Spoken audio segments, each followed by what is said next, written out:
Merci. Nous arrivons à une question de Monsieur Guillaume Chevrollier à Madame la ministre des Affaires sociales. Merci Madame la Présidente. Ma question, effectivement, s'adresse à Madame la Ministre de la Santé.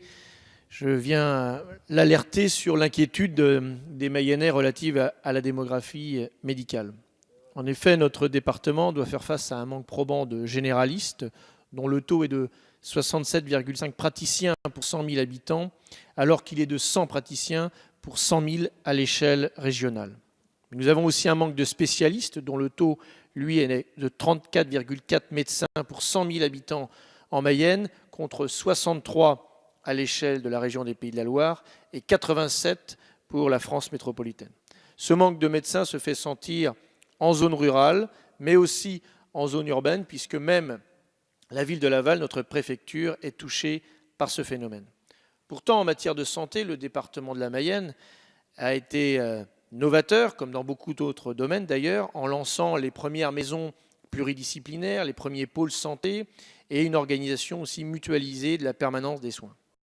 Aujourd'hui, la ville de Laval lance l'idée d'un centre de santé temporaire pour l'hiver et d'un nouveau centre de santé. Mais l'État, Monsieur le ministre, compétent dans ce domaine, n'aide pas suffisamment notre département.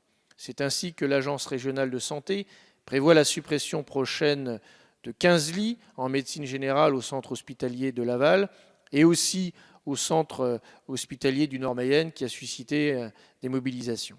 Ces mesures ne font que renforcer le sentiment d'abandon et d'inégalité ressenti par les Mayennais. Alors, Monsieur le ministre, comment comptez-vous garantir les droits des départements ruraux dans le domaine de l'offre de soins, alors que l'on constate le peu de résultats des mesures prises ces dernières années? Comment comptez-vous aussi redynamiser l'hôpital de Laval, où le personnel est inquiet du fait d'un excès de charge de travail, avec pour conséquence une prise en compte insuffisante des besoins des patients? Je vous remercie. Merci, monsieur le député. La parole est à monsieur le secrétaire d'État auprès du ministre de la Défense. Oui, Madame la Présidente, Monsieur le député, vous m'interrogez sur la question de la démographie médicale dans le département de la Mayenne. Vous dites faire le constat du peu de résultats des mesures prises ces dernières années. Permettez-moi de ne pas partager cette observation. Le pacte territoire-santé que Marisol Touraine a instauré en 2012 tire sa force de la diversité des leviers mobilisés qui interagissent les uns avec les autres, de la formation des professionnels aux conditions d'exercice. Les mesures sont variées pour attirer en particulier les jeunes médecins dans les zones manquant de professionnels. Le pacte territoire-santé a notamment permis le développement des maisons de santé dont on connaît le rôle essentiel pour ancrer des professionnels sur un territoire. En Mayenne précisément, il y a aujourd'hui 10 maisons de santé quand il n'y en avait que 3 en 2012. Ce sont près de 70 de ces maisons de santé qui sont réparties dans la région Pays de Loire. Dans cette même région, 69 contrats de service public ont été signés.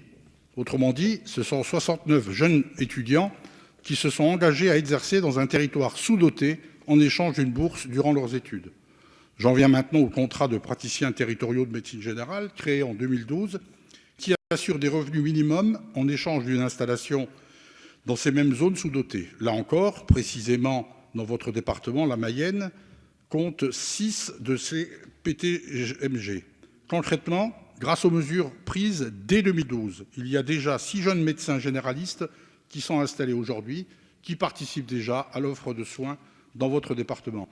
Monsieur le député, la ministre des Affaires sociales et de la Santé ne nie pas la réalité de la démographie médicale et des difficultés d'accès aux soins que peuvent rencontrer les habitants de votre circonscription.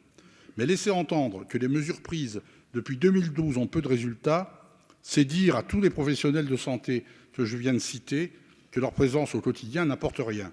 Les mesures du pacte territoire-santé prouvent chaque jour leur efficacité et montrent que la politique d'incitation à l'installation que défend Marisol Touraine est la bonne voie. C'est pourquoi Marisol Touraine aura d'ailleurs l'occasion très prochainement d'en présenter le bilan. Merci, monsieur le ministre. Monsieur le député Chevrollier. Merci Madame la Présidente, Monsieur le ministre. Je vous remercie pour votre réponse, mais en préambule, je dirais que je suis un peu déçu que la ministre de la Santé, en cette semaine de contrôle parlementaire, ne soit pas présente pour répondre aux questions qui sont inscrites à l'ordre du jour depuis un certain temps, où elle aurait pu effectivement assumer son bilan. Moi, je ne remets pas en cause du tout les professionnels de santé qui sont mobilisés sur le terrain, mais je constate simplement, et d'ailleurs les collègues de la majorité à l'instant qui posaient des questions sur ce domaine constatent aussi l'urgence d'agir dans le domaine de la démographie médicale dans nos territoires ruraux et également dans les zones urbaines. Ça veut dire qu'il y a encore beaucoup à faire pour permettre à nos concitoyens d'en avoir un accès aux soins dans les meilleures conditions, qui reste une préoccupation majeure que l'on entend sur le terrain. Et pour terminer, j'aurais une réflexion d'un salarié du bâtiment qui m'a interpellé il y a quelques jours en disant qu'il allait être en arrêt de travail dans l'attente d'avoir un rendez-vous chez un spécialiste, alors qu'il est pour ma voiture qui tombe en panne, elle est réparée sous 72 heures. Voilà, c'est dire aussi l'exaspération que ces problèmes d'accès aux soins posent sur nos territoires. Merci.